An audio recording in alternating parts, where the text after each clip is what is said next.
Muito bom dia! No programa de hoje nós vamos estar conversando com o médico otorrinolaringologista Dr. Fernando Câmara, que vai estar falando conosco sobre questões relacionadas ao nariz, garganta, roncos, rouquidão, e eu tenho certeza que vai esclarecer muitas coisas para você. Então fica ligado, não perde nada!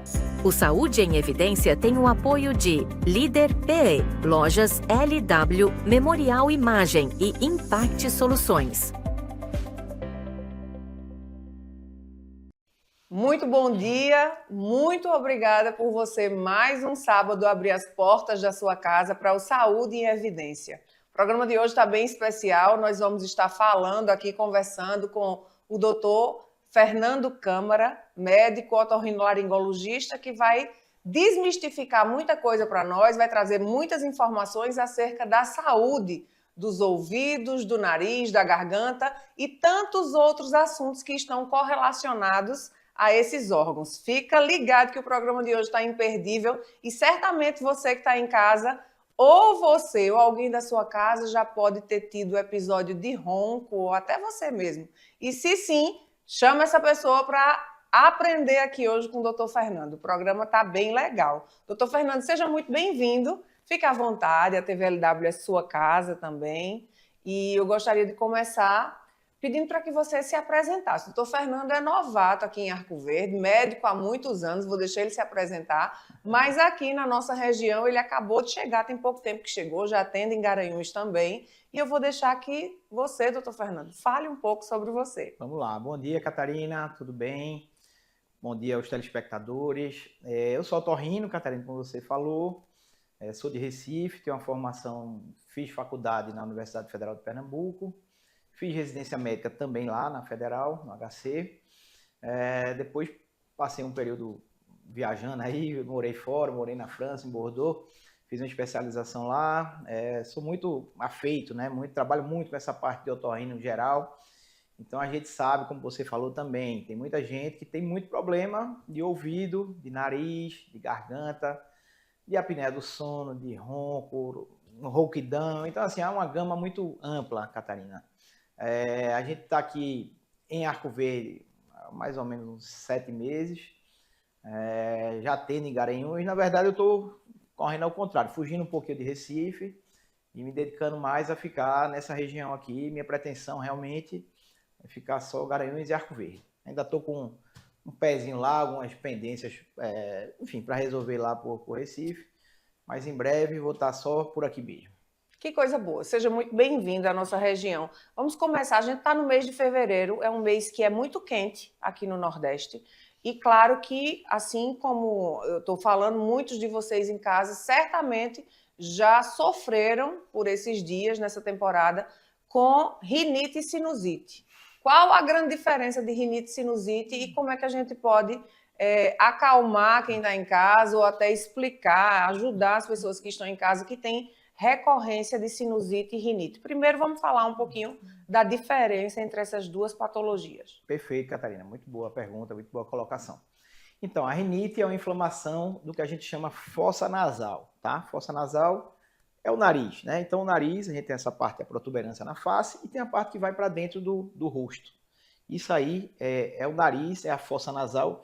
Quando a mucosa, o revestimento interno dessa fossa nasal está inflamado por algum motivo, uma infecção, enfim, aspirou um cheiro desagradável, mais forte, alguma coisa que desencadeou uma reação inflamatória, a gente tem a rinite.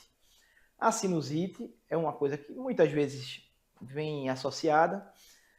Os seios da face são escavações ósseas que a gente tem no meio do rosto, no meio da face. Então, a gente tem o seio maxilar nessa região, o seio frontal, mais para trás aqui, entre os olhos, a região etimoidal, e mais, vamos dizer assim, no meio da cabeça, a gente tem o seio esfenoidal.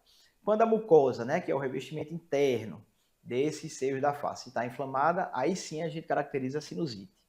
Mas como eu falei, muitas vezes eles vêm associados, a rinite com a sinusite. É uma coisa que a gente vê com muita frequência, até em gripe, resfriado, elas surgem e vêm juntas para incomodar os pacientes. Incomoda mesmo, incomoda muito. Incomoda muito. Isso é uma coisa frequente. Aí você colocou, acho que se eu for citar um percentual, eu diria que todo dia, acho que 60%, 70% dos pacientes que chegam têm esses problemas de rinite e rinocinusite. É bem comum isso aí. Doutor, quando a gente fala na sua especialidade, a gente está falando aí dessa tríade, né? Ouvido, nariz e garganta. O programa é Saúde em Evidência. Então, claro, a gente tenta evidenciar aqui saúde. Claro que a gente precisa também falar em doença, porque, infelizmente, isso já vem mudando, mas, infelizmente, ainda somos uma geração, uma nação que não é da prevenção. Embora isso venha mudando, né? Deixa para ir para o médico quando o bicho pega. Isso. Mas quando a gente fala nessa tríade de ouvido, nariz e garganta, e falando dentro dessa perspectiva de prevenção, Certo. você que está aí em casa, nosso telespectador, certamente você gostaria de perguntar ao doutor Fernando como prevenir, como cuidar desses órgãos que são um desafio para nós, né? A gente vai chegar lá no uso do cotonete daqui a pouco, que é uma dúvida frequente que eu sei que você está em casa e tem também. A gente vai falar de muita coisa. Eu disse a você que o programa hoje está rico. Mas vamos falar um pouquinho dessa tríade? Bora. Acredito que vai explicar muita coisa para muita gente. Muito, muito importante também. Muito boa colocação, Catarina. Então, assim, vamos lá, vamos para o setor, né? Então, certo. A gente começou pelo nariz, pela rinite. A gente sabe que tem algumas coisas que são agressivas, que são nocivas a determinados pacientes. Então, como a gente falou da rinite, paciente que tem muita alergia, né? A situação de poeira, fumaça, pelo, mofo, tudo isso interfere bastante nessa saúde nasal. Então, algumas situações a gente sabe que a pessoa deve se expor menos, principalmente, como eu disse, como eu havia dito, quem é mais sensível a esse tipo de problema. Então, diminuir a exposição, né? A poeira, a mofo. É uma coisa até difícil, né? Eu falo isso sempre para os pacientes, mas que a pessoa tem que tentar, de certa forma, prevenir, evitar esse contato o máximo que puder, tá certo? Teve aquelas colocações de máscara, né? Tomou uma evidência grande durante o Covid, que também é uma coisa que em muitas situações a gente acaba recomendando também, que ajuda, né, a diminuição dessa exposição. É uma coisa bem importante. Outra situação, vamos falar um pouco de ouvido. Então, a gente sabe, eu acho que é de conhecimento público, né? Assim, a maioria das pessoas sabem que não deve se expor a ruídos intensos. Então, muito barulho é uma coisa ruim. Então, para prevenir esse problema, né, isso pode levar a uma perda auditiva definitiva ou progressiva. Então, assim, evitar a exposição a som muito intenso. Então, a gente sabe que no Carnaval, no São João, tem uma caixa de som, tem gente, né, às vezes o pessoal mais jovem, principalmente, gosta de ficar colado na caixa de som. Isso é muito ruim. Isso é perigoso e pode trazer problemas para a pessoa no nível auditivo. Tem um órgão aqui no pescoço também, Catarina, chamado laringe. Então, assim, a laringe é onde estão as pregas vocais, as cordas vocais. Então, evitar também falar muito alto, gritar muito. É uma forma de prevenir determinadas patologias, né, que podem ocorrer nessa região. E assim vai, são coisas de bom senso, eu diria. Eu acho que até, como eu falei, muitas vezes de conhecimento público, mas é bom sempre estar alertando, estar lembrando as pessoas que esse tipo de situação pode trazer problemas nessas áreas, como a gente falou agora. Doutor Fernando, tem uma coisa que é muito sutil, foi sendo inserido no nosso dia a dia, é bem sutil, mas que de fato já faz parte da nossa rotina, que é o uso dos fones de ouvido. Boa. Até que ponto o fone de ouvido ele deixa de ser algo benéfico e ele passa a ser maléfico se não usado da forma correta? Isso, importante também. A forma correta de usar o fone de ouvido é com um som que não esteja muito alto, tá, Catarina? A gente vê também com muita frequência o pessoal usar fone. Tem vezes já aconteceu situação que a pessoa está do meu lado, feito você tá, e eu estou ouvindo o som. É verdade, isso já passei por isso. Isso é ruim. A gente tem um órgão dentro do ouvido, que chama cóclea, e ela tem umas células lá, as células ciliadas, que são as células que fazem a gente perceber o som. O som muito alto vai danificar essas células de forma irreversível. Então, quando você se expõe a som intenso, esse é um exemplo, né, que você falou do fone, se o som estiver muito alto, vai prejudicar essa célula, vai matar essa célula, e ela não vai se regenerar, não vai voltar. Então, é muito importante você botar o som do fone, que é uma coisa boa, né, às vezes necessária, mas num som baixo, um som que você consiga ouvir se alguém estiver lhe chamando do seu lado, alguma coisa desse tipo. Senão, fatalmente, você vai estar se expondo a um ruído maior do que o que poderia ser exposto, maior do que o indicado. É ideal que se use fone até por uma questão de convivência social, né? Para você respeitar as pessoas que estão ao seu lado no ambiente de trabalho, dentro do carro, dentro do ônibus, porque ninguém merece, doutor. É muito deselegante você estar ouvindo os áudios que o outro está recebendo. Então, use fone de ouvido, mas use com responsabilidade, volume baixinho, curta seu som, não atrapalhe ninguém e também não prejudique sua saúde. Doutor, um outro assunto relacionado ao ouvido também que eu gostaria que a gente falasse. Zumbido no ouvido. Quais são as causas? Quais são os motivos? E é uma doença? É para sempre? É tratável? Não é? Porque o negócio chato. Outra coisa também chata, que pode trazer consequências ruins, pode levar a quadros de depressão. Hoje eu atendi uma paciente meio deprimida, aí vem aquela, né, do ovo da galinha. O zumbido piora a depressão piora o zumbido, enfim. Olha, zumbido é um sintoma, Catarina, é um sintoma que pode estar relacionado com vários problemas, né, dessa região, do ouvido principalmente, e algumas coisas até que não são do ouvido, isso aí talvez alguns não saibam. Aí tem esse órgãozinho aqui, uma articulação, né, que chama temporomandibular. Sente, né? Isso, tem essa articulação, e algumas vezes a pessoa tem uma disfunção dessa articulação, que a gente chama de disfunção de ATM. Pô, fala comumente, está com problema no maxilar, né? Acho que você já deve ter ouvido falar. É uma das causas também que podem levar ao zumbido. Então, assim, tem vários problemas, várias situações, perdas auditivas, aquela perda da idade chama presbiacusia, pode levar a zumbido, outros problemas auditivos. Qualquer baixa da audição também pode levar ao zumbido. Então, quando ele existe, Catarina, é importante ir no otorrino, no bom otorrino, para ele identificar a causa. E a partir da causa, a gente vai poder propor algum tipo de tratamento ou não. Esse ou não é chato, mas existe.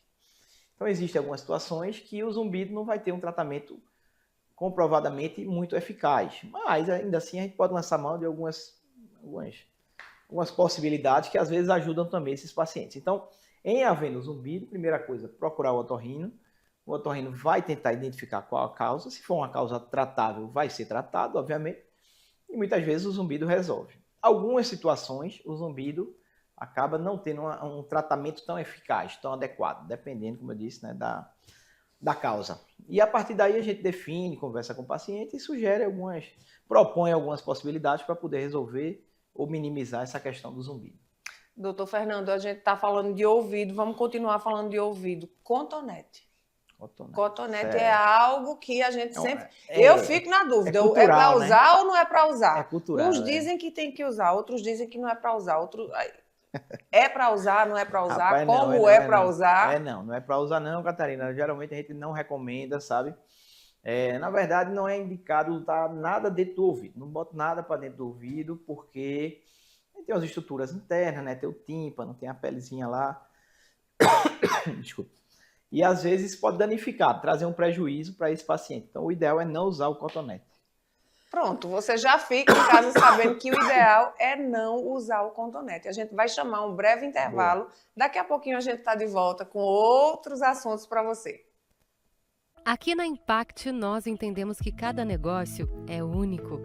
É por isso que oferecemos uma variedade de serviços personalizados para atender às suas necessidades específicas. Desde o desenvolvimento de sites modernos e intuitivos até o design gráfico criativo, passando pelo gerenciamento estratégico de mídias sociais. Também contamos com uma consultoria dedicada a fornecer soluções estratégicas em finanças, gestão de dados e logística para empresas de todos os portes. Estamos aqui para ajudar sua empresa a se destacar no mercado. Com a Impact, você terá acesso a uma equipe dedicada e experiente, pronta para impulsionar o seu sucesso. Vamos trabalhar juntos para alcançar seus objetivos e superar suas expectativas. Salas fixas, salas virtuais e salas de reuniões. Tudo em uma estrutura moderna e funcional. Precisa de um auditório? Temos capacidade para até 60 pessoas. Perfeito para eventos corporativos. E ainda uma área de lazer para o seu bem-estar. Nas eleições de 2024, conte com nossa assessoria completa, prestação de contas, cadastro de candidatos e muito mais. Líder PE. Modernidade e eficiência para o seu sucesso. O Saúde em Evidência tem o apoio de Líder PE, Lojas LW, Memorial Imagem e Impact Soluções. Estamos de volta para mais um bloco do programa Saúde em Evidência e eu vou começar esse bloco falando sobre o último assunto que é polêmico. Usar ou não cotonete? O doutor Fernando já disse que não. E aí, doutor Fernando, como é que faz essa asepsia do ouvido? Só no banho? Então, Catarina, durante o banho, o indicado é o seguinte, você lava com o dedo, essa partezinha mais externa, né, mais fácil acesso ao dedo, e depois, no final, enxuga com a toalha também e só por fora, né? Você já deve ter ouvido também que alguns otorrinos antigos indicavam que no ouvido é para mexer com o cotovelo. Então, se você conseguir mexer com o cotovelo, você mexe. Você não consegue, obviamente. Então, assim, não é para botar nada dentro do ouvido. Então, lá para dentro não é para usar cotonete. Tem gente que usa chave, né? Tem gente que bota palito dentro. Grampo, tudo, né? O famoso biliro. É isso, tudo. Tudo no mundo eu já ouvi que o pessoal acaba colocando no ouvido. Mas não é indicado, como eu disse. A gente tem umas estruturazinhas delicadas, sensíveis. O ouvido é pequeno, não é grande. Então, assim, também não é incomum a gente ver pessoa que colocou alguma coisa no ouvido e que perfurou o tímpano, que machucou, o ouvido está sangrando, enfim. O ideal é não colocar nada dentro do ouvido. Só quem pode mexer dentro do ouvido é o otorrino, porque sabe o que tem lá, sabe o que precisa fazer, mas no dia a dia não é indicado colocar nada dentro do ouvido. E por falar em só quem pode mexer dentro do ouvido é o médico otorrino. Lavagem de ouvido. Eu tenho vontade, eu tenho curiosidade de fazer lavagem no ouvido. Quando é que é indicado lavagem no ouvido? Curiosidade foi bom. Olha, a lavagem a gente faz para remover alguma coisa que esteja, né, nessa parte que a gente chama orelha externa. Então, lateral, posterior, depois do tímpano, tá? Mais exterior ao tímpano. Então, a gente vê algumas situações que a pessoa tem cera, rolha de cera. Às vezes, criança bota uma massinha, bota um papelzinho, enfim, alguma coisa, inseto, a gente vê também com muita frequência. E nessas situações pode haver indicação de fazer a lavagem de ouvido. Já aproveitando o gancho também, Catarina, não é incomum a gente receber paciente que fez lavagem na farmácia, enfim, sei lá onde, e aí com pessoas que não estão capacitadas, vamos colocar assim. Então é perigoso também isso, a gente também recebe problemas decorrentes dessa situação. A pessoa foi lavar, enfim, em algum lugar que não era com o otorrino, que não era com o médico, e aí machucou o ouvido, danificou, perfurou o tímpano. Isso também não é incomum da gente ver. Perfeito. Então fica aí o alerta, né? Como tudo a gente tem falado aqui, a sua saúde, a sua vida tem valor, a sua saúde, você tem que primar por ela, prezar por ela e preservar a sua saúde. Então, ó, nada de fazer qualquer procedimento no ouvido longe do médico, certo? Doutor, a questão de infecções no ouvido. Certo. A gente vê muito em bebezinho, né? A Também. gente ouve muito as mães relatarem que o bebê está com uma inflamação, uma infecção no ouvido. Mas o adulto também. Advém de quê essa irritação, essa inflamação? Tá, vamos lá, Catarina. Isso é também um assunto extenso, mas vamos tentar abreviar de uma forma que fique clara. Essas infecções do ouvido podem ser crônicas, né, antigas, e podem ser agudas, né, mais recentes, que são as mais comuns, como você falou. Crianças têm muito, então às vezes depois de uma gripe, uma situação desse tipo, fica um catarrinho retido no ouvido, né, na orelha, e aí pode dar uma infecção, uma situação que a gente chama de otite média, né, uma otite média aguda. Às vezes também piscina, manipulação, pode dar uma otite externa, que é nessa parte mais de fora do ouvido, né. Então, assim, são coisas comuns que a gente vê também com muita frequência, otite externa, otite média. E tem as situações crônicas, né, que são aquelas situações, você já deve ter ouvido também falar, Catarina, pessoas que dizem que o ouvido fica supurando, fica escorrendo de uma forma contínua ou recorrente. Às vezes, essas pessoas possuem um probleminha no tímpano, na membrana timpânica, às vezes uma perfuração, às vezes um pequeno tumorzinho que a gente chama colesteatoma. Enfim, são situações que a gente precisa ver, avaliar, para poder propor o melhor tratamento. Então, algumas vezes a gente precisa usar antibiótico, algumas vezes são casos cirúrgicos, algumas vezes vai só no anti-inflamatório, enfim. Aí a gente precisa identificar qual o tipo de problema para propor também o melhor tratamento para cada situação. Doutor, para a gente encerrar, pelo menos agora, nesse momento, falar de ouvido. Só uma última pergunta. Uma criança que ela tenha alguma dificuldade, um atraso na fala, Perfeito. O médico otorrino é o profissional que os pais devem procurar primeiro? Com toda certeza, Catarina. o atraso da linguagem, né? A primeira coisa que a gente investiga é se a pessoa escuta, se a criança escuta. Quem não escuta não aprende a falar. A gente aprende a falar a partir da audição. Então, pessoas que têm atraso na linguagem precisam ser avaliadas quanto à questão auditiva, né? Então, vai primeiro no otorrino, a gente vai avaliar se a parte anatômica está toda correta, está toda normal. A partir daí, a gente vai lançar mão de alguns exames, né? Então, pode ser uma otoemissão, que a gente chama, pode ser um outro chamado Bera, pode ser uma audiometria. Isso depende da idade do paciente. E isso é muito importante que você falou, Catarina, porque a partir da detecção, do diagnóstico dessa perda auditiva, a gente pode fazer várias coisas também. Isso é uma coisa até mais moderna, mais avançada, mas enfim. Desde tratamentos mais simples, às vezes precisa de medicação, antibiótico, até aquelas cirurgias, talvez você já tenha ouvido falar, do ouvido biônico, né, que o pessoal fala e tal. Então, é uma cirurgia do implante coclear que a gente faz também, que pode ser necessária em algumas situações e que podem trazer a audição para pessoas que estavam privadas da audição por um motivo qualquer, um motivo anatômico, às vezes já nasce assim, às vezes foi uma sequela de alguma infecção, de algum outro problema. É importante ser avaliado, né, como você disse, inicialmente pelo otorrino e a partir daí vai ser feito tudo que for necessário, né, eventual encaminhamento, enfim, para que possa isso ser resolvido, essa situação ser resolvida. A gente está falando aqui com o doutor Fernando de uma forma bem ampla, eu estou tentando abranger, né, a tríade, ouvido, nariz e garganta, mas em outra oportunidade ele vai vir aqui com um tema específico para a gente esmiuçar e tirar toda a dúvida que você tiver com relação a alguma dessas partes do corpo que a gente está falando. Vamos agora para nariz. Bora. Desvio de septo nasal. Tá. É algo que desde criança eu escuto, né? Precisa sempre fazer cirurgia. O que é o desvio de septo nasal? Precisa sempre estar ligado sempre ao processo cirúrgico ou não? Vamos explicar para quem está em casa e quais são os malefícios, né? Quais são os danos que esse desvio traz a curto, médio e longo prazo para quem tem. Vamos lá, Catarina. Outro assunto, como você falou, bem amplo, mas vamos tentar resumir de uma forma que fique bem compreensível. O septo nasal é uma estrutura que a gente tem aqui no meio do nariz, né? Osteocartilaginosa, ou seja, tem osso e tem cartilagem, que ela é para estar ocupando a posição mediana, é para ficar no meio do nariz, tá certo? Ela divide, né, as duas fossas nasais. Em algumas situações, em alguns pacientes, é uma coisa também muito frequente, a gente vê que ao invés de estar retinho no meio do nariz, ele tem um desvio, uma curva, né, uma curvatura, que pode ser para um lado, pode ser para o outro, pode ser para os dois. E nessas situações, a depender da sintomatologia do paciente, o que é que eu quero dizer?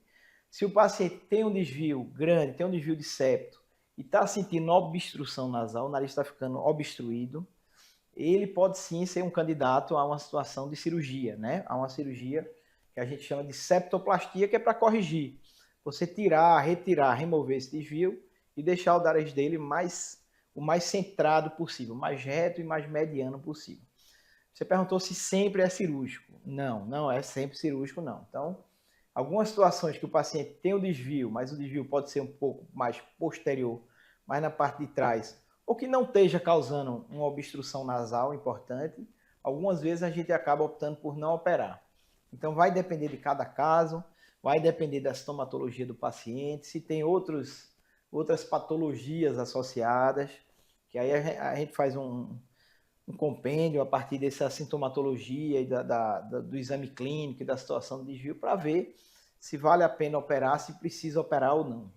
Tem algum outro assunto relacionado a nariz que seja isolado do nariz, que eu possa lhe fazer uma pergunta que ajude as pessoas que estão em casa, ou sempre o nariz vai estar ligado a uma questão de garganta e ouvido? Não, nariz algumas vezes, como você falou, até o próprio desvio de septo é só nariz, né? Seria uma coisa mais Tem mais exclusiva. alguma coisa fora do desvio de Olha, septo? tem umas situações, por exemplo, eu já atendi um paciente que tem uma polipose nasal. O que é polipose nasal? São pólipos são tumorações benignas, né, que aparecem no nariz, em algumas situações de inflamações crônicas nasais. Então, é uma situação também muito pontual, muito específica, exclusivamente do nariz, que pode também precisar de alguma intervenção, normalmente precisa, né? Algum tratamento clínico ou cirúrgico para poder resolver. Tem outras também, às vezes a pessoa tem uma obstrução nasal por insuficiência de válvula, às vezes essa partezinha lateral aqui a gente chama asa do nariz, às vezes a cartilagem é um pouquinho mais amolecida, mais flácida, E quando a pessoa respira, principalmente se respirar um pouco mais forte, uma demanda, por exemplo, de exercício físico, ou algo parecido. E se a pessoa respirar mais forte, acaba fechando o nariz. É comum, né? De vez em quando. Eu conheço algumas pessoas que têm isso. E quando respiram mais forte, acaba fechando aqui. Então, é uma outra situação, meio que pontual, né? Do nariz, que precisa ser tratado para poder ser resolvido. Doutor Fernando, adenoide. O que é adenoide? Boa também. Adenoide é um tecido que a gente tem, Catarina, na porção mais posterior do nariz. Na verdade, é na porção que a gente chama nasofaringe, né? Seria a transição ali do nariz para a faringe, que já é entrando em contato aqui com a garganta. Adenoide, ao contrário do que muitos pensam, Catarina, é uma doença de criança, tá? A gente, às vezes, se escuta adulto falando também, mas é uma situação, é um tecido que a gente tem, todo mundo tem, mas na criança ele está aumentado de tamanho, tá? Então ele está hiperplasiado, crescido. E algumas vezes obstrui a nasofaringe. Então acaba dificultando a passagem de ar. Impede que o ar chegue de uma forma tranquila do nariz, passando para as porções mais inferiores, né, que seria até o pulmão. Então, assim, algumas situações de adenoide é uma coisa também muito frequente, que a gente vê com muita frequência aqui no consultório. Algumas situações que o paciente tem uma hipertrofia de adenoide vai precisar também de tratamento clínico ou cirúrgico. É bem comum, a gente vê isso com muita frequência. Pessoas que respiram pela boca. Certo. O que é exatamente isso? Tá. Isso é um sintoma, né? A respiração oral é uma consequência de alguma coisa que está acontecendo que está obstruindo o nariz. Pode ser adenoide, como a gente falou há pouco, pode ser um desvio de septo, pode ser pólipo, pode ser sinusite, pode ser hipertrofia de cornetes, que é uma outra carnosidadezinha que a gente tem, que é comum em pessoas que têm alergia, ele acaba crescendo muito. Pode ser uma coisa mais grave, pode ser um tumor, um câncer, uma coisa assim, mais séria, que graças a Deus são menos frequentes. Mas são várias as possibilidades que podem levar a esse sintoma de respiração oral. A gente vai investigar e vai tratar o que é que está acontecendo, né? O que é que está levando a essa obstrução do nariz para poder resolver essa situação. Tem pessoas que convivem uma vida inteira respirando pela boca, então tem que procurar um médico. Tem que procurar. Tem gente que pensa que isso é normal porque não tem o parâmetro, né? Então muitas pessoas, sempre respiraram mal pelo nariz e acham que aquilo é normal. Então, assim, não é normal, claro, o nariz é feito para respirar. E o certo é, uma vez identificado que a pessoa está respirando pela boca, procurar o otorrino para poder resolver a situação. Nós vamos chamar mais um breve intervalo, daqui a pouquinho a gente está de O Memorial Imagem está dentro do Hospital Memorial Arco Verde, o que lhe proporciona a segurança de um ambiente hospitalar, além de contar com vários serviços num só lugar. Tomografia computadorizada, mamografia, ultrassonografia e raio-x. Os equipamentos possuem uma alta resolução e agora também com um novo tomógrafo de última geração e potência elevada. Tudo isso funciona 24 horas por dia, alinhado a uma equipe especializada, que oferece agilidade e confiança na execução dos resultados. O atendimento humanizado é um dos princípios norteadores para transmitir todo o respeito a quem mais importa. Você, paciente. Memorial Imagem. Qualidade que faz diferença na sua saúde. Conheça as lojas LW, a história de sucesso de Arco Verde que começou há 38 anos. Desde o primeiro móvel vendido, a visão era clara: oferecer qualidade e inovação para todos os lares. Hoje somos líderes em móveis e eletros, com design e tecnologia que transformam casas em lares. Na moda, vestimos suas emoções com estilo e no esporte, equipamos suas aventuras com paixão. E na LW Sapatos, garantimos durabilidade e elegância em cada passo. Lojas LW, tudo para você. O Saúde em Evidência tem o apoio de Líder PE, Lojas LW, Memorial Imagem e Impact Soluções.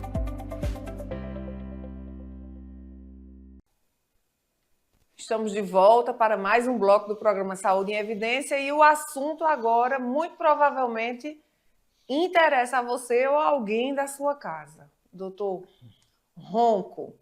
Conviver com o ronco. Ronco não é normal. Não é normal. Não é normal. Vamos falar um pouquinho sobre as causas, se é um sintoma, se já é uma patologia, Certo. e os tratamentos que a gente dispõe hoje para ronco, para isso que incomoda. Deve ser horrível, né? Eu não tenho ainda. Tem a ver com a idade? Me responda isso também Tá, quando vamos lá. você estiver falando, viu? Porque diminui muito a qualidade do sono. E certamente tem muita gente aí em casa precisando ser ajudado com relação a ronco. Vamos lá, Catarina. O ronco, né?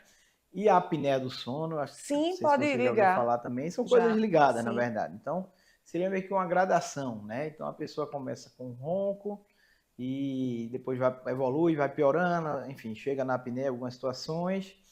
E é muito ruim para a pessoa e para quem está do lado, né, Sim. Catarina? Às vezes a gente vê marido, esposa que vai dormir no outro quarto, já é causa de divórcio, às vezes, enfim, é um negócio, uma situação, um problema social, vamos dizer assim, né? Às vezes, há pessoas que dão plantão, médico, enfermeiro, se você já teve o desprazer de tentar dormir com alguém roncando forte do seu lado, é um negócio ruim.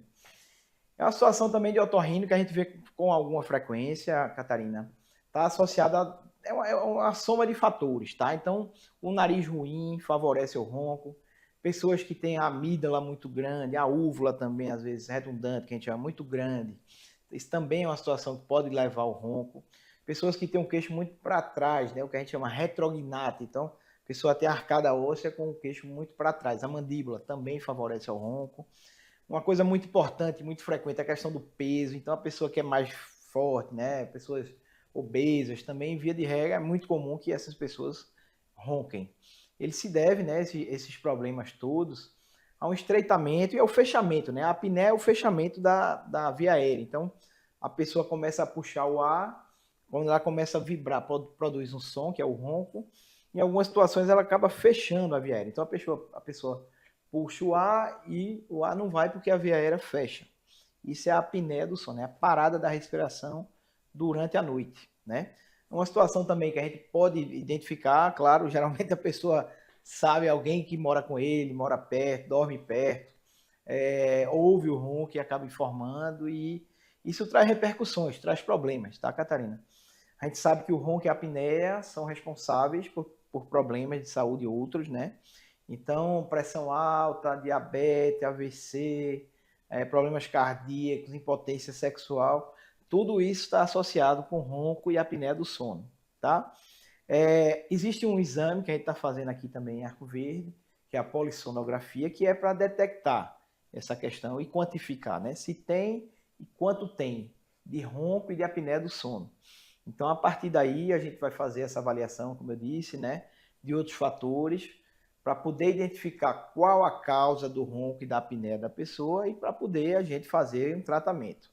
Felizmente, existem vários tratamentos muito eficazes para a questão do ronco e da apneia, que passam por cirurgias também, né? Passam por fonoterapia, fisioterapia, e aquele CPAP, aquela máscarazinha também, que é um equipamento que muitas vezes a gente precisa lançar a mão para poder resolver essa questão de ronco e apneia do sono. Perfeito. Doutor Fernando, quando a gente fala, agora a gente foi para essa área da garganta, né? O ronco ele está associado à via nasal e à garganta. Quais são as outras patologias que mais chegam em consultório com relação à garganta? Na minha época, olha, faz tempo, não diga a ninguém não, mas faz muito tempo, quando eu era criança, estava exatamente naquela transição de se retirar as amígdalas. E aí, graças a Deus, eu acho que graças a Deus, o senhor é quem vai me dizer, eu já não fui a geração que retirou as amígdalas. Certo. Eu já fui privada, poupada disso. Tá. Amidalite é uma das questões que mais chegam com relação à garganta. Chega muito a situação de faringite, de amidalite, né? São queixas frequentes, a gente também vê todo dia no consultório. E a gente precisa investigar para saber o que é que está causando aquilo, né? Algumas vezes tem alguma outra patologia associada. A gente já falou aqui de rinite, sinusite. Em adultos, a gente vê, às vezes, aquela massinha, né? Também é comum, massinha chamada cásion, que a pessoa apresenta na amígdala, que é uma coisa também muito frequente. Com relação à cirurgia, que você falou, pegou aquela transição, existem as indicações da cirurgia, tá, Catarina? Então, assim, Algumas situações a gente ainda faz essa cirurgia. Eu acho que antes se fazia mais, realmente. O pessoal fazia com mais frequência. Estava todo mundo condenado à cirurgia, né? Era. Todo mundo fazia. Hoje em dia existem as indicações. Então, amidalite de repetição, amidalite crônica, algumas situações piores, né, de abscesso. Às vezes a própria hipertrofia, que está gerando muito ronco. Tem amígdala que é muito grande, Catarina. Às vezes encosta uma na outra, fecha praticamente tudo aqui da região da faringe, provocando ronco, provocando apneia. E em algumas situações a gente tira assim, a amígdala quando precisa, quando ela está causando mais malefício do que benefício. Nessas situações, sem dúvida, é indicado tirar e a gente retira. Uma cirurgia tranquila, eu chamaria de tranquila, que a gente faz com muita frequência, claro. Toda cirurgia tem que ter seus cuidados, né? Assim, é bom estar em mãos bem treinadas, cirurgião experiente. Eu sempre peço o exame pré-operatório, aquela parte cardiológica, exame de sangue, tudo, para poder fazer uma cirurgia segura, boa, o menos agressiva possível, que resolva a situação do paciente. É importante. Minha mãe fez, retirou as amígdalas e acabou o problema dela, né? Porque ela tinha recorrente amidalite. E aí a base de antibiótico a vida inteira, com antibiótico, e resolveu o problema. Quando chegam esses pacientes, Catarina, geralmente eu primeiro trato, né, como eu disse, procuro fazer as medicações para tentar resolver a situação com medicações, enfim, de uma forma menos invasiva, mas tem situação que não dá. Tem situação que a gente tenta de tudo, faz de tudo, e que o paciente não responde e acaba tendo que tirar, e retira, como eu disse, cirurgia tranquila. E vida normal depois. Geralmente vida bem melhor, viu, Catarina? É verdade. Quando tira, o que a gente escuta geralmente é a mãe ou o pai dizer, devia ter tirado antes, foi muito bom, estou muito feliz, o paciente está respirando de uma forma maravilhosa, não está mais com infecção, como você falou, né, da sua mãe. A qualidade de vida, quando bem indicada, a cirurgia melhora bastante. Que bom. Que outras patologias são mais recorrentes no consultório com relação à garganta? Garganta são mais essa mesmo, amidalite, né, faringite, algumas situações de língua, às vezes aquela massinha branca, um fumo, alguma coisa desse tipo, pode acontecer também. Refluxo é uma coisa também que pode trazer. Refluxo é aquela situação do estômago, né, do ácido que acaba subindo e pode queimar essa região daqui da laringe, subir um pouco mais, dar algumas irritações, alguns sintomas irritativos da garganta também, que é orofaringe, né? O nome técnico da garganta, vamos dizer assim. Então a gente tem algumas situações que a gente pode, dentro de corpo estranho também, né? Sim. Acaba vendo, então, pessoa que se engasgou com a espinha de peixe, com, sei lá, um pedacinho de osso de galinha, de qualquer coisa, é uma coisa que a gente acaba vendo também com alguma frequência. A gente está na alta temporada do calor, e claro que tosse é algo que chega muito também, né? Chega. A tosse, ela necessariamente ela é alérgica? Existe tipos de tosse? Qual é o tratamento para tosse? Tosse é garganta, e aí a gente vai continuar conversando sobre garganta com o doutor Fernando. Tosse, doutor Fernando. O refluxo também ele sugere tosse, né? Pode. É uma recorrência. Tosse é um sintoma também que pode ter várias causas, sabe, Catarina? Então, você citou alguns aí. A gente vê refluxo. É muito comum durante aquele surto, né? Aquelas viroses, gripes, resfriados que acabam gerando uma inflamação dessa região e dando tosse também. Tosse alérgica a gente também encontra em outras situações, né? Algumas situações pulmonares, né? Como asma, como bronquite. A gente vê com muita frequência também. Sinusite pode dar tosse, refluxo pode dar tosse. Enfim, tem uma amidalite, faringite vem junto também. Então, é um sintoma muito, vamos dizer assim, muito amplo, né? Até aquelas outras patologias, graças a Deus, hoje mais raras, como tuberculose, enfim, tem várias situações que podem levar a esse quadro de tosse. Então, quando aparece, né, principalmente quando fica mais intensa ou mais duradoura, é importante vir no médico, vir no otorrino, para poder fazer uma boa investigação, identificar, fazer um bom diagnóstico para poder tratar a causa, seja lá qual for. Doutor Fernando, sangramento.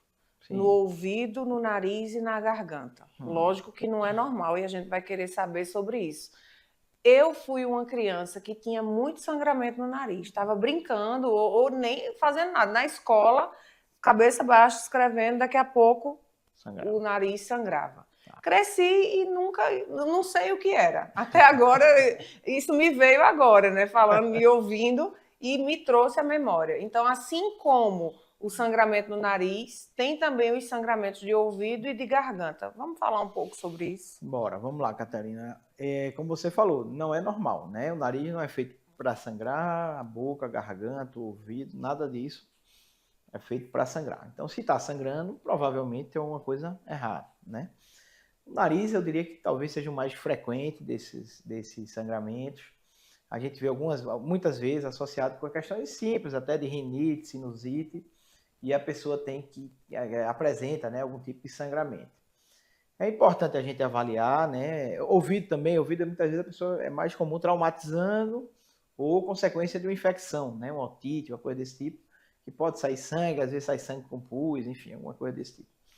Então, assim, em havendo sangramento dessas partes do otorrino, é importante ser avaliado. Tem alguns exames que a gente faz, a gente tem equipamento bem moderno aqui, bem bom, para poder ver por dentro. Então, assim, quando a pessoa, né, um paciente, apresenta o sangramento nasal, é importante ser avaliado. Graças a Deus, a grande maioria das vezes, é uma coisa não grave, né? Então, como eu disse, uma patologia aí, uma rinite, uma gripe, pode levar a algumas situações que acabam sangrando no nariz. De qualquer forma, existem situações mais perigosas, né? Mais preocupantes. Então, algumas vezes a pessoa tem um tumor nasal, uma coisa desse tipo, e ele começa a apresentar sintomas por sangramento também. Então, é importante sempre, é uma coisa que a gente faz com muita frequência, um exame que chama nasofibroscopia. Então, a gente passa uma óticazinha, uma fibrazinha, para poder ver a extensão toda da fossa nasal, se está tudo bem, qual a origem do sangramento, e a partir daí a gente identifica, né, como eu falei. Se é de uma mucosa, que é uma coisa mais simples, que a gente vai poder fazer umas medicações e resolver, ou se é uma coisa mais séria que preocupa, uma tumoração, algum pólipo, que aí sim a gente pode identificar e talvez pedir outros exames, né? Às vezes precisa uma tomografia, uma coisa desse tipo. Garganta é outra situação também que também não é para sangrar, né? Se está sangrando, tem alguma coisa errada, alguma inflamação, alguma infecção. No caso da garganta, né, da boca, às vezes vem mais de baixo, então a gente precisa identificar se vem de laringe, às vezes vem de pulmão e vai sair pela boca, né? Às vezes vem de estômago, então assim, é importante ser avaliado, a gente vai identificar e a partir daí propor algum tipo de tratamento. Algumas vezes não é da área do otorrino, então às vezes a gente identifica que vem do trato gastrointestinal, que vem do estômago, do esôfago. Aí a gente encaminharia para o responsável, para um gastro, né, enfim. Como você disse, Catarina, sangrar dessa parte aqui não é normal, não é para estar sangrando. É procurar um médico. Isso. Daqui a pouquinho a gente volta para o último bloco do programa de hoje. Fique conosco, a gente vem rapidinho. Bem-vindo à Líder PE em Arco Verde, o seu espaço de negócios completo. Aqui você encontra locação de salas fixas, salas virtuais e salas de reuniões. Tudo em uma estrutura moderna e funcional. Precisa de um auditório? Temos capacidade para até 60 pessoas, perfeito para eventos corporativos. E ainda uma área de lazer para o seu bem-estar. Nas eleições de 2024, conte com nossa assessoria completa, prestação de contas, cadastro de candidatos e muito mais. Líder PE, modernidade e eficiência para o seu sucesso. Conheça as lojas LW, a história de sucesso de Arco Verde que começou há 38 anos. Desde o primeiro móvel vendido, a visão era clara: oferecer qualidade e inovação para todos os lares. Hoje somos líderes em móveis e eletros, com design e tecnologia que transformam casas em lares. Na moda, vestimos suas emoções com estilo e no esporte, equipamos suas aventuras com paixão. E na LW Sapatos, garantimos durabilidade e elegância em cada passo. Lojas LW, tudo para você. O Saúde em Evidência tem o apoio de Líder PE, Lojas LW, Memorial Imagem e Impact Soluções. Estamos de volta para o último bloco do programa de Saúde em Evidência desse sábado. E claro, a gente tem encontro marcado no próximo sábado. Doutor Fernando, algo que é muito comum e certamente é uma prática lá na sua clínica, tontura. Se sentir tonto, baixou para pegar alguma coisa, levantou, o mundo girou. O que é essa tontura? O que pode ser essas tonturas? Vamos lá, Catarina. Outro assunto também bem amplo, né? A tontura tem vários tipos, sabe, Catarina? Então, assim, quando a pessoa chega com essa queixa de tontura, a gente primeiro vai tentar identificar o tipo de tontura. Então, assim, tem várias características que podem levar a gente a pensar em determinados tipos de tontura, tá? Então, existe uma tontura, como você falou, quando a pessoa levanta, está dormindo, levanta de vez, é uma coisa. Tem uma outra tontura que é quando a pessoa se deita e vê o mundo girar, que passa rápido, já é outro tipo de tontura. Então, assim, existem várias características, né? A gente precisa saber a duração, se tem hora do dia que dá, que hora que não dá, qual a recorrência disso, se vem todo dia, se vem com menos frequência, para a gente poder identificar qual a patologia, né? Então, assim, a tontura, um dos tipos de tontura é relacionada com o labirinto. Então, o povo chama, né, popularmente de labirintite, né? Sim. Existem várias patologias do labirinto que podem levar à tontura, tá? Mas existem outras tonturas, Catarina, que não estão necessariamente relacionadas com o labirinto. Então, situações de sistema nervoso central, cérebro, né, enfim, situações visuais também podem levar à tontura, a determinados tipos de tontura. Patologias de coluna também podem gerar alguns tipos de tontura. Então, assim, em havendo a tontura, é importante vir também no médico, vir também no otorrino, para a gente identificar o tipo de tontura que a pessoa tem, se está relacionada com o labirinto, se está relacionado com a outra área, com a outra situação. E aí a gente pode investigar, tratar, né, se for algo da nossa área, obviamente. E se for de uma outra área, por exemplo, às vezes a gente manda um paciente que está com tontura para o cardiologista, porque ele está se levantando muito rápido, enfim, e está tendo uma queda de pressão, alguma outra coisa. Às vezes a gente manda para o neurologista, porque está com algum problema que a gente identifica que é uma causa neurológica. Então, a partir do diagnóstico, da identificação da característica da tontura, a gente vai propor um tratamento ou sugerir que a pessoa seja devidamente tratada por quem estiver mais relacionado com a patologia daquele paciente. Perfeito. Doutor Fernando, um outro assunto que eu tenho certeza que quem está em casa gostaria de saber e também já tem passado por esses episódios, principalmente, de novo, né, nessa época do ano. Rouquidão. Tem pessoas que têm muitos episódios de rouquidão e tem pessoas que têm uma vida inteira de rouquidão. Vida inteira, exatamente. Vamos falar, o que é a rouquidão? Vamos lá. Olha, a rouquidão, Catarina, geralmente ela é consequência de algum problema das pregas vocais, tá? Pregas vocais, acho que todo mundo já ouviu falar, são estruturas que a gente tem no órgão do pescoço chamado laringe. Então, se a pessoa tem algum problema na corda vocal, alguma inflamação, alguma tumoração, são várias patologias que podem levar à rouquidão. Você falou aí que às vezes a pessoa tem uma vida, né? Eu estou lembrando de uma paciente que eu operei recentemente, há um mês atrás, que ela chorou quando voltou a falar, disse que tinha 15 anos aquela rouquidão, nem lembrava da voz dela. Veja que situação, né? Então, assim, algumas situações, às vezes tem algum tumor, pode ser um nódulo, pode ser um pólipo, pode ser um cisto. Algumas situações demandam um pouco mais de cuidado, né? Principalmente, por exemplo, em paciente fumante, né? Sim. Paciente fumante, às vezes, pode ter algumas patologias mais sérias, né? Então, pode ter um câncer de pulmão, ou um câncer de laringe, pode ter um edema, que a gente chama edema de Raynaud, que é uma inflamação, um edema, um inchaçozinho mesmo, das pregas vocais. Então, assim, às vezes é uma coisa também bem mais simples, né, Catarina? A pessoa às vezes está gripada, isso é o mais comum, infelizmente, né? Está gripada, começa a ficar rouca e tal, porque tem uma inflamação temporária, às vezes relacionada com alguma virose, uma coisa desse tipo, que dá aquela reação no momento. Acho que a pessoa trata e com poucos dias está normal, está normalizada a situação da rouquidão também. Então é uma coisa bem ampla também, como a gente falou, que a gente precisa esmiuçar, ver qual a característica, qual a duração, qual o tipo. E a partir daí a gente vai poder propor vários, tem exame também, né? Para a gente poder propor o tratamento mais adequado. Então, o exame, voltando aqui, também a gente bota uma luzinha para poder olhar a prega vocal. A gente precisa ver a prega vocal.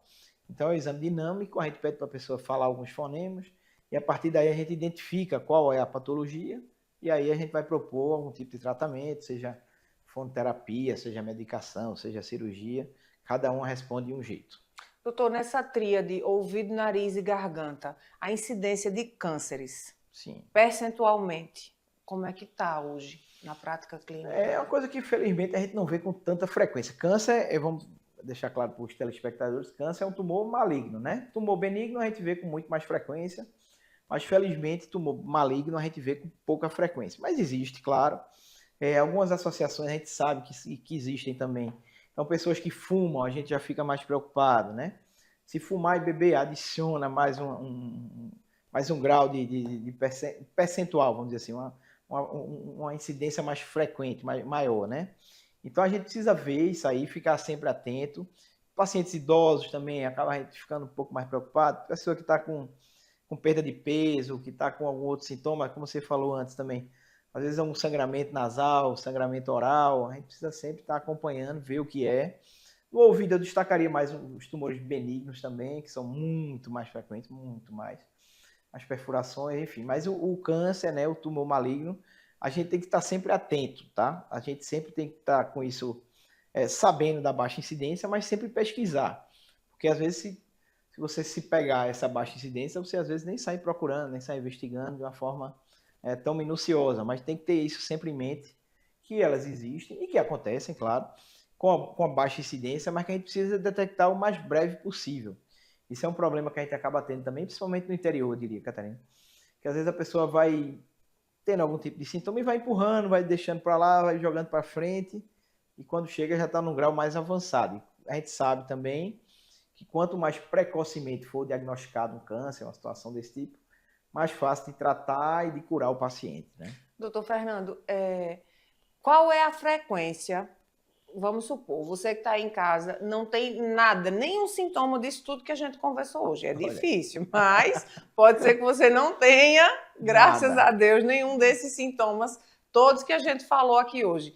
Ainda assim, mesmo sem nenhum sintoma, ainda assim, a visita ao otorrino é importante e com que frequência? Veja, Catarina, essa pergunta é mais difícil, viu? Assim, às vezes a pessoa, primeiro que não tem nada disso que a gente conversou, não é muito quase comum. Impossível, né? Mas eu pego alguns pacientes, a gente atende alguns pacientes, que às vezes vai levar o filho, vai levar o marido, doutor, vamos dar uma olhada, ver se está tudo bem. A gente pode ver isso também. Eu diria que uma vez por ano estaria mais do que suficiente, Catarina, para a gente dar uma avaliada. Esses pacientes não têm queixa, mas pode ser que tenha alguma coisa muito pequena, muito inicial, precoce, que não dê para detectar. Ainda a pessoa não tenha sintoma, digamos assim, não dê para a pessoa detectar, né? E que para um profissional, para um otorrino olhando, é diferente, claro. Então, eu diria que uma vez por ano estaria satisfatório. Pronto, então mais uma especialidade para você se programar aí, de uma vez por ano, fazer uma visita a doutor Fernando. E eu vou aproveitar esse momento, doutor Fernando, a gente já está encerrando o programa, para lhe agradecer. Foi esclarecedor demais o nosso programa de hoje, muito bom falar desse tema. E deixar aí você livre para falar das suas redes sociais, onde você atende aqui em Arco Verde. Fique livre, porque certamente quem está em casa nesse programa, como eu lhe disse, desde Recife, região metropolitana, passando pelo Agreste até Serra Talhada. Então, você que está aqui no entorno e precisa de um otorrino de confiança, já tem aí doutor Fernando Câmara, que está atendendo em Arco Verde. Então, fique à vontade, doutor Fernando, para vamos lá fazer agora a propaganda de como as pessoas lhe encontram. Tá bom. Então, Catarina, veja, eu comecei a vir a Arco Verde porque eu já tinha alguns pacientes de Arco Verde em Garanhuns. Então, eu acho que tem alguma carência aqui, tínhamos bons profissionais, mas alguma carência de algumas áreas, né? Como tem de uma forma geral na medicina. A otorrino também estava um pouco carente. Então, a gente está aqui, estou no Instituto Curar e estou no Memorial Arco Verde, no hospital. Qualquer problema, a pessoa pode ir lá, deve ir lá, na verdade, né? Se tiver algum problema nessas áreas de otorrino, para a gente poder identificar, ver o que é, para poder tratar. Garanhuns também, atendo lá na clínica, né, na Saúde, e estamos aqui para poder ajudar, tá certo? Tem também, depois eu vou lhe passar, um Instagram, para a pessoa poder achar, poder, às vezes, pode falar aqui. Lembra? Rapaz, doutor Fernando Câmara Otorrino, me confirma. Vamos agora tirar a dúvida, pode então, continuar assim, falando.